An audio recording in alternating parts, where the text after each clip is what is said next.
AC Butch here, and good morning. I'm in the studio and doing a little editing on a game that I played not too long ago. Of course, when I say editing, I just mean that we're cutting the time, we're speeding it up.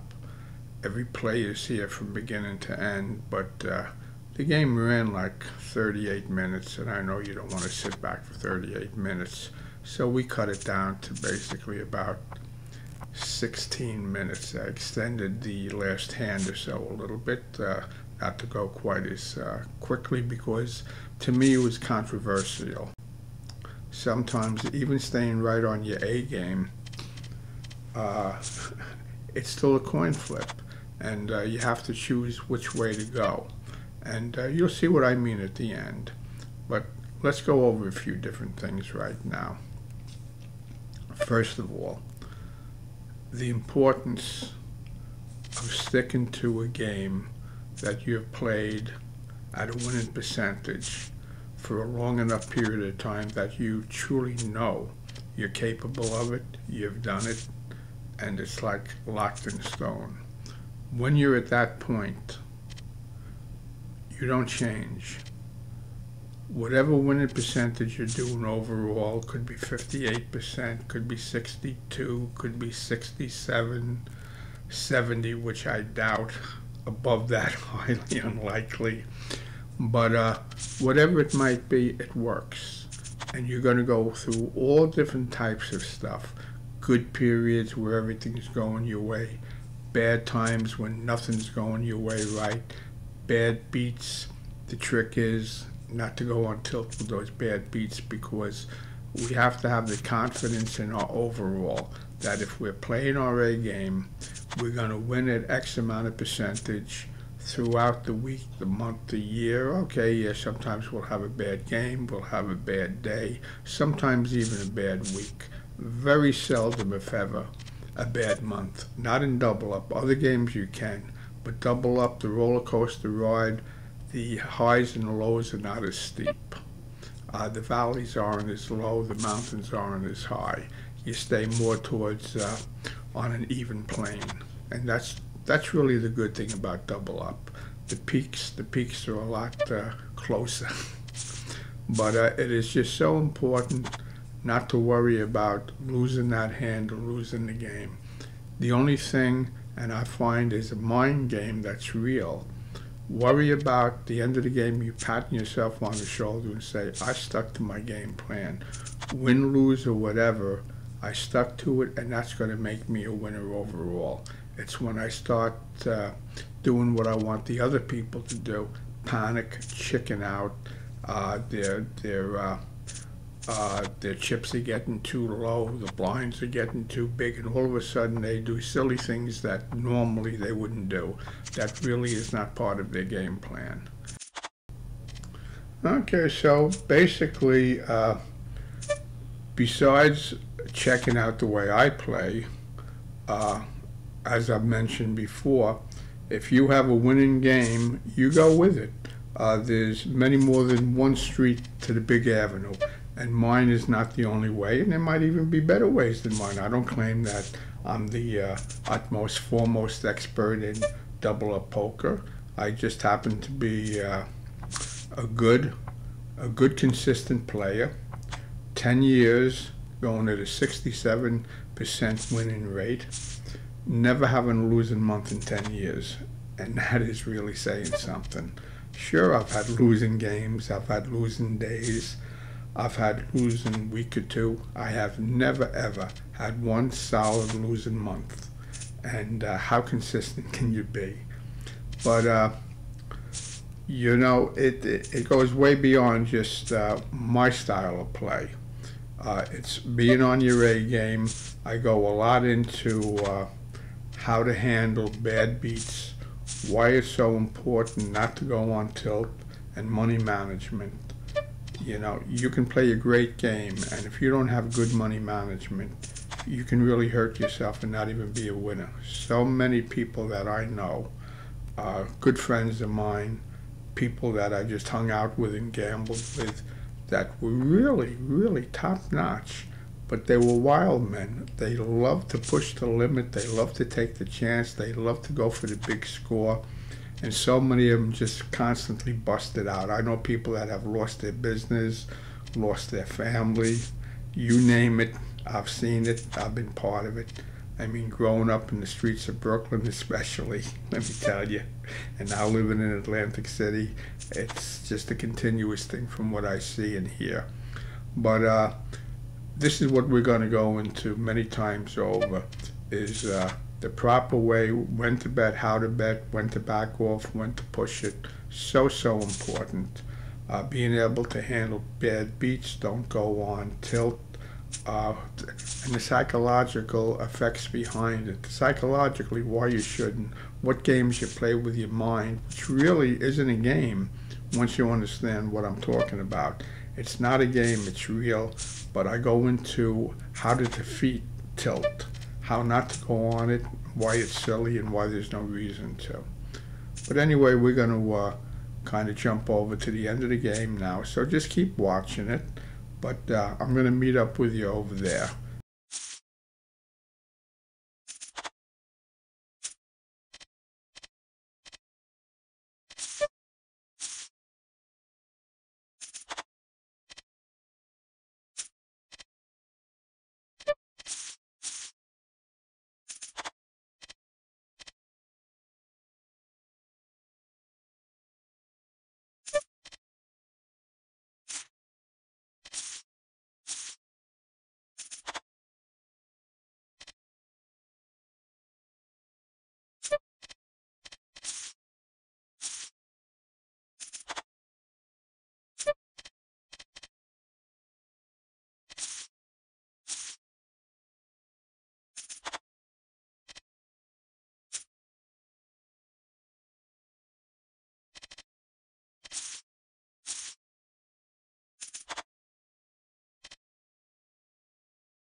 Okay, I'm back, and listen, if I'm not smooth as silk, don't go by how I talk or what I say as far as pronouncing words properly, because I got that Brooklyn whole thing still going. I never got rid of it.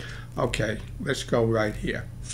There's no way at this point that I go, that's good, two good cards. The guy's maybe just pushing it. No way. I got two guys after me that I want them to go out.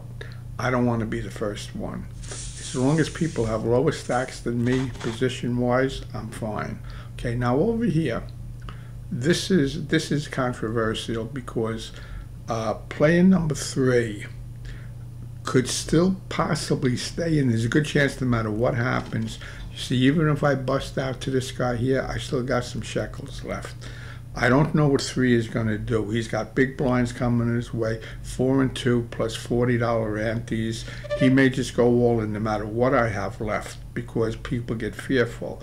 But if he doesn't, if he folds both hands, I'm in a slight little predicament. So with a king high, I pushed it because the odds are with a king high, I'm okay, and I still got some shekels left even if I lose. So this was the coin flip, and I went with it, and I took it down. But I actually could have gone either way.